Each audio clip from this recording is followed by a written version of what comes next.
तुम्हें इतना टैक्स देना पड़ेगा, तुम जागरण करोगे तो इतना टैक्स देना पड़ेगा, यज्ञ करोगे तो इतना टैक्स देना पड़ेगा, मंदिर बनवाओगे तो इतना टैक्स देना पड़ेगा, ऐसे प्रतिबंध थे। स्वामी रामानंद जी महाराज ने जब हिंदू रीति से काशी में पंचगंगा पर पूजा प्रारंभ की तो बोले तुमने टैक्स नहीं दिया और शंख है, घंटी है, घड़ियाल है, बजा रहे हो, नगाड़ा बजा रहे हो, इसका टैक्स देना पड़ता है।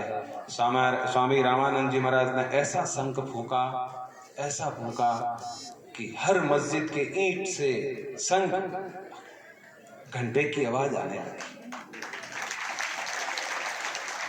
पूरी दुनिया की जितनी मस्जिदें थी सब में यही आवाज आने लगी। बोले ये शंख की आवाज यहाँ क्यों आ रही है? जहाँ शंख की घंटी की आवाज आती है वह जगह नापाक हो जाती है, खुदा वहां नहीं रहता, अल्लाह वहां नहीं रहता। क्या करें, शंख से ही अल्लाह भग जाता है। ऐसा उन लोगों का मानना है, हम लोगों का मानना तो नहीं है। परमात्मा कुछ भी हो, ब्रह्म हमारा परमात्मा तो सर्वत्र एक सा ही है, हम लोग ऐसा मानते हैं। कहा 7 दिन तक आवाज होती रही। बोले एक यति है रामानंद, उन्होंने ये शंख बजाया है, जब तक वो शंख बंद नहीं करेंगे तब तक आवाज ऐसी ही आती रहेगी। जब स्वामी रामानंद जी महाराज से कहा गया कि आवाज बंद करो तो उन्होंने कहा तांबा पत्र लिख के दो। हिंदू रीति से अगर कोई भी अपना हिंदू कार्य करेगा, सनातनी कार्य करेगा तो उसके ऊपर कोई तरह का टैक्स नहीं लगेगा, कर नहीं लगेगा। तब वह शंख बंद हुई। आज जयंती के दिन ही हमारे यहाँ 2 आचार्यों का पदार्पण हुआ और आज जयंती के दिन ही भागवत सप्ताह समापन हो रही है। और बाबा जी रामानंद संप्रदाय से ही दीक्षित थे। स्वामी रामनरेशाचार्य जी महाराज से लगभग 10-12 वर्षों पहले आपने दीक्षा ली थी। और आपका सद्भाव कैसा था वह मेरे कहने की आवश्यकता नहीं है। जन जन में उनका सद्भाव, उनकी आत्मीयता और उनका भाव प्रकट है। इतने संत महापुरुष आए हैं और आप श्रद्धालु भक्त लोग यहाँ उपस्थित हैं। ये गरीब बंधुदास महाराज का सद्भाव और उनकी भावना है। उस भावना को आप सब लोग फलीभूत कर रहे हैं। कितना भाव था महाराज के लिए, आपके हृदय में महाराज के प्रति अनंत भाव था कि थोड़ा सा था? पूरा फुल भाव था। अगर फुल भाव नहीं होता तो अब रात और दिन यहाँ नहीं आते। मैं जब से आया हूँ तब से देख रहा हूँ निरंतर भीड़ लगी रहती है, निरंतर भीड़ लगी रहती है, लोग आते ही रहते हैं। भागवत में बैठने की जगह नहीं प्राप्त हो पाती, बैठक में जगह नहीं प्राप्त हो पाती, बना रहता है। मैं कुछ भी नहीं कहूंगा कि किसी के मन में दुर्भाव है। महाराज के प्रति किसी के भी हृदय में दुर्भाव नहीं है। कोई लोग कुछ भी कहे, कैसा भी कहे, बस सब एक ही, सबका एक ही भाव है। जन जन का, प्राणी प्राणी का यही भाव है कि महाराज तो साक्षात भगवान के समान थे।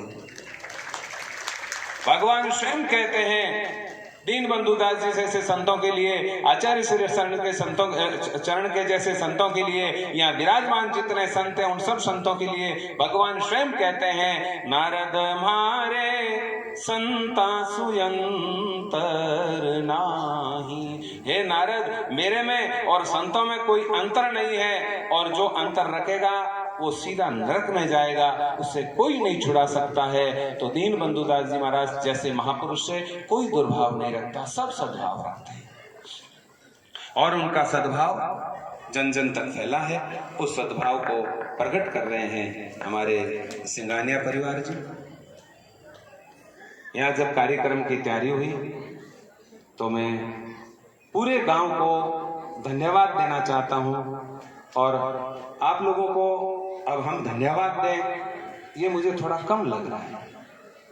जिनका संत महापुरुषों के प्रति, किसी संत के प्रति ऐसा सद्भाव हो तो वो गांव और वो लोग धन्यवाद की इच्छा और अपेक्षा नहीं रखते, वो ऐसे ही धन्य हैं।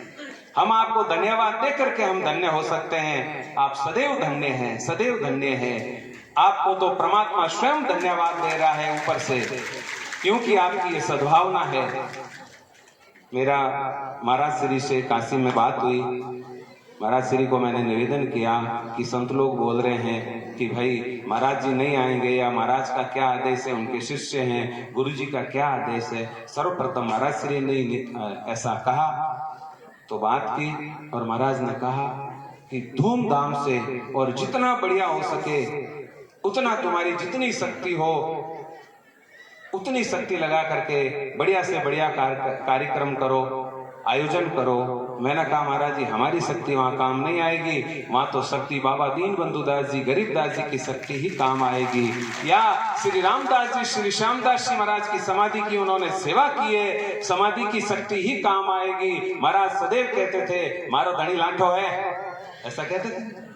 मुझे किसी के किरे बाप री जरूरत को नहीं, मारो धनी लाठो है। उन्होंने सामर्थ का शरण लिया इस समाधि के प्रति। इस क्षेत्र में एक गोटन गांव का ही नहीं, कई गांवों की यहाँ बड़ी आस्था है, श्रद्धा है, और मन में बड़ा आत्मविश्वास है कि महाराज की शरण जाओगे सब सारे के सारे दुख मिट जाएंगे। और उसी भावना को प्रकट किया सिंगानिया परिवार ने। इन्होंने गांव के सामने करबद्ध निवेदन किया कि बाबा जी का सारा कार्यक्रम हम करना चाहते हैं।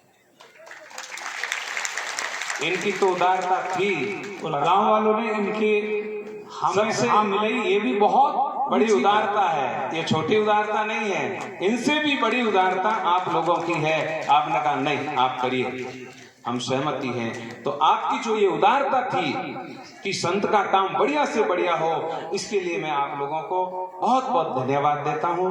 और काशी से महाराज जी ने भी कहा कि गांव वालों ने महाराज के प्रति और जेके सिंगानिया परिवार के प्रति जो सद्भाव प्रकट किया है, उसके लिए आप लोगों को बहुत बहुत धन्यवाद और आपकी उदारता को बहुत बहुत धन्यवाद। बोलिए श्री रामदास जी, श्यामदास जी महाराज की। आपकी उदारता के लिए भी बहुत बहुत धन्यवाद।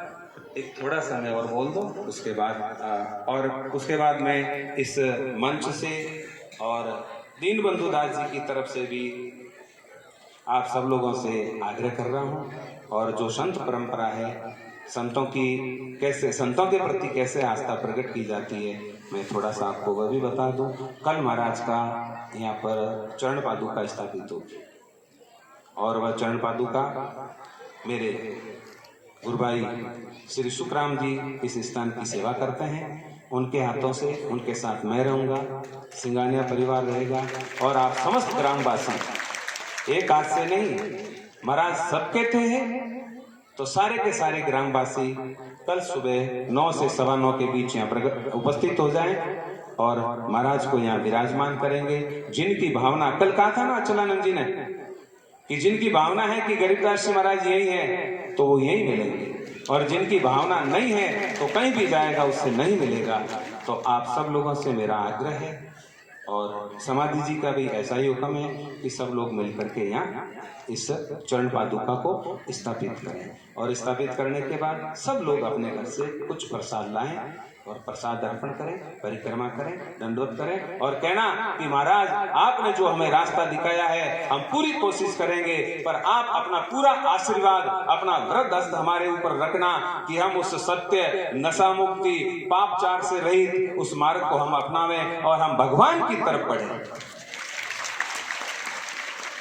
ऐसी भावना रखते हुए कल आप जरूर पधारना। कल विशाल भंडारा है। राघवपति जी से जब मेरी, सिंगानिया जी से जब मेरी बात हुई थी तो उन्होंने कहा कि मैं आ नहीं सकता, उनके परिवार में उनके दादी जी की बहन का देहांत हो गया था तो वो नहीं आ पा रहे हैं, पर उनके सद्भाव श्री रामदास जी, श्री श्यामदास जी महाराज के समाधि के प्रति और गरीब बंधु दास जी के प्रति जो भाव था, आप ये मत सोचना कि हमारा ही ज्यादा था, आपके जितना था सवाया होगा तो वो आप देख लेना। मुझे तो आप सबके जैसा ही उनका भाव लगा और अनंत भाव था। उस भावों के प्रभाव से ही आप और हमने उन्हें ये स्वीकृति प्रदान की कि आप हमारे आगे चलिए, हम आपके पीछे हैं। ये कार्यक्रम केवल सिंगानिया परिवार से सफल नहीं हुआ है, ये सब आप लोगों के प्रयास से और आप लोगों की भावना से ही ये कार्यक्रम सफल हुआ है। इसको मैं 101% और पूर्ण आत्मविश्वास के साथ कह सकता हूं कि इस कार्यक्रम की सफलता में आप ही लोगों का सहयोग और योगदान है। आचार्य श्री चरणों में अनंत कोटि कोटि प्रणाम करते हुए मेरे गुरु भाई दीन बंधुदास जी गरीबदास जी महाराज के पावन चरणों में प्रणाम करते हुए आप लोगों ने ये समय दिया और इस कार्यक्रम को सफल बनाने का प्रयास किया और प्रयास कर रहे हैं। कल तक ये कार्यक्रम रहेगा और उसके बाद महाराज हमारे यहाँ एक जगह स्थापित विराजमान हो जाएंगे। तो यही सब आप लोगों को संदेश देते हुए मैं मेरी वाणी को विराम देता हूँ। और महाराज ने 2 तारीख तक आने का मुझे आश्वासन दिया है। महाराज श्री नहीं पधारते हैं तभी तक आप और हम सब मिलकर के इस स्थान के संचालन की व्यवस्था करेंगे, स्थान चलाएंगे और खूब भाव और भक्ति से स्थान में जो पूजा अर्चना होती है उसमें हम लोग संलग्न रहेंगे। इसी मंगल कामना के साथ मैं मेरी वाणी को विराम देता हूँ। और